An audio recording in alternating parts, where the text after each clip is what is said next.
এটা তো আমাদের ভালো আছেন আপনারা? আমার কুরবানি দেবিদ্দারের অনেক জায়গায়, বুঝছেন, নিজের ঘর নাই তো, যার কারণে দেখা গেছে কি সবার ঘরে আমার ঘর।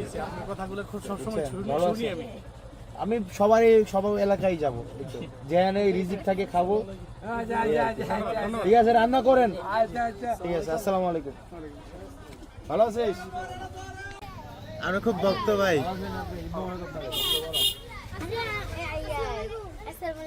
ভালো আছো মা তুমি?